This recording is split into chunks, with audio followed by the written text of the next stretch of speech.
Hello and welcome to episode 7 of Email Insights with Andzen. I'm Jason.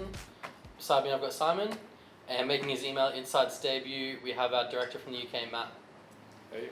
Today we're going to be talking about e-commerce automations and our top 5 automations for e-commerce. So Simon, why don't you start us off? What is the number one thing that a website needs to be doing if they have e-com? So I think if we're talking about getting new subscribers, the first thing someone's going to do when they come onto your site is have a look around. But if they're not ready to buy straight away, they're going to be looking for opportunities to at least stay in the loop with what you're doing. So why not be proactive about capturing an email address and have it pop up on the site that happens maybe 30 seconds after they land, or maybe after they've visited 2 or 3 pages, and give them some sort of incentive to sign up. So it might be a $5 voucher, or it might be a 20% off discount code or something like that that's going to hook them in.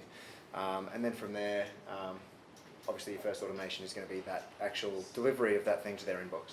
Yeah, for sure. I think I've seen some websites do it really well where they incentivize what you get based on where you visit on the website. So if you're reading content, you might get a free ebook, whereas if you're on a product page, you might get a discount. Yep. So giving people something that's appropriate for what you're trying to, what they're interested in. Yeah, exactly. Yep. And in this context, we're talking about e-commerce. So the logical thing is, money off the products. Yeah, so, great.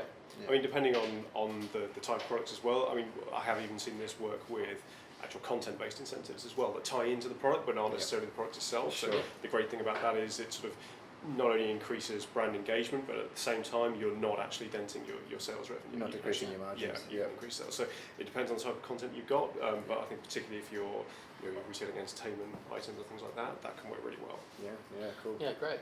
All right, Matt. Second thing that we should be doing. So probably the biggie, as if you're doing anything in e-commerce, you probably know that over half of transactions are never actually completed on an e-commerce site. So abandoned basket emails trying to recover that sale are probably the number one revenue driver. So try and capture at least an email address sort of early on in the purchase process, so that if that user drops out of the cycle for whatever reason, it could just be they get distracted, they've got something else to do, or maybe they're not quite sure about the purchase. You've got an easy way to follow up with that user sort of immediately. And that's normally not necessarily just a one-step process as well, but you probably want them at multiple stages. So if you send them a reminder, say at 6 hours after they've abandoned purchase, then maybe it's 24, and then maybe it's 48, and you can even look at perhaps, I wouldn't do an incentive on the first one, because you have to be wary about training people to look for these discounts. So maybe the first one, if it's after a few hours, is just hey, did you have any trouble completing your purchase? Here's a reminder. Click here to go and complete that buy. You could then start to get perhaps a little bit more aggressive. So 24 hours later, hey, here's a coupon for free delivery. 48 hours later, okay, like here's a 10% discount.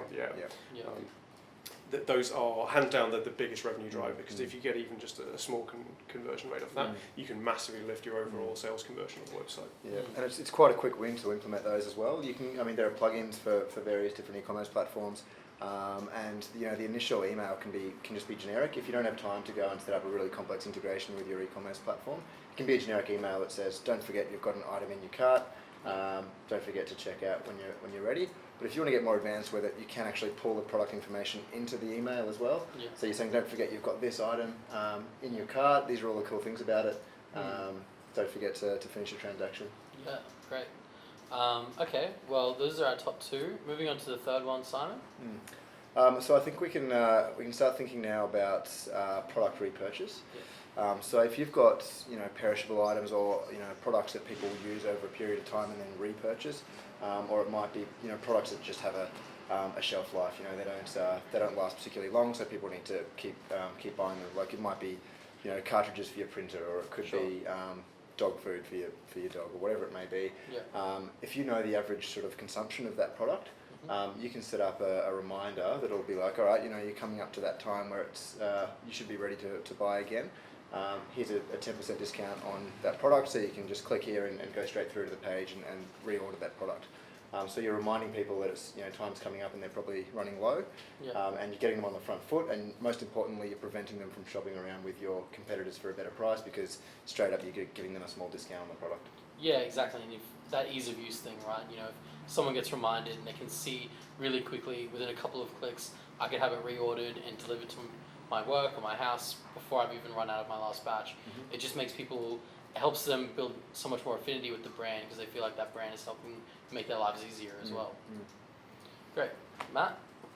I would say probably the next item thing you can do is post-purchase reviews. Yeah. So really encouraging those. Reviews are a massive driver of trust in e-commerce. They're a massive driver of sales. Obviously, once someone's completed a purchase, you can set up a timed reminder so you know a couple of days after delivery, contact that customer, prompt them for a detailed review, maybe incentivize that as well. Yep. Might not be necessary, kind of depending on your audience and your product mix. Yeah. But if you can get someone actually posting a review, not only will that help boost your future sales with other customers as well, but you're also increasing brand engagement with that particular customer too. Yeah. If they're engaged enough to actually leave you a review, that's a fantastic sign. Yeah, and there are different types of reviews you can ask for as well. There might be the typical review our product on your website itself, so the review would appear on the product page of that particular product. But there's also Facebook, there's also Google, so you can ask for all of those things in one go if you like, or you can sort of do a sequence of emails asking for a different type of review each time. Yeah. And like you sort of hinted at, it could be incentivized by a discount or a special offer. Yeah, great.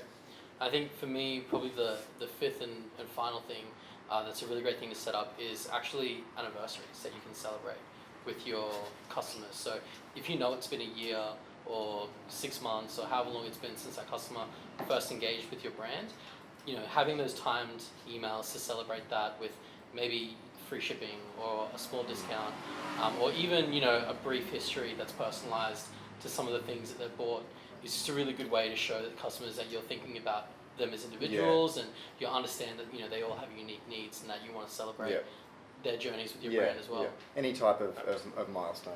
So it could be anniversary date, it could be their birthday, it could just be, we did one recently which worked quite well, which was like, you're in our top 50 customers for the financial year. Yeah. Here's a reward to say thank you. Yeah, Any of that makes the client or the customer feel special and like they're part of something. Yeah. You get really high engagements on that, and particularly by giving a promo code or some sort of reward, they feel compelled to go and use that because they feel like they've earned it. Yeah, exactly. Yeah, absolutely. I think that's the key. The underlying thread with all of these is that there's always something that makes it particularly relevant to that customer, not only in terms of content but timing as well. Yeah. And that's why you tend to see such better results with these kind of automations because they're intensely relevant to the customer, unlike the sort of more mass emails, which you should still be doing. Yeah. But automations are a really important part of the overall mix. Absolutely, and once they're set up, they run themselves. Yeah, that's which the is beauty. a win. Yeah. Yeah. Great. Well, those are our top 5 tips. Don't forget to subscribe to our channel on YouTube. If you're watching this on YouTube or if you're on Facebook, like and share this with other people so everyone else can get the benefits as well. And if you have any questions, please do ask them in the comments and we'll get back to you when we can. Thank you. Thanks, guys. Thanks.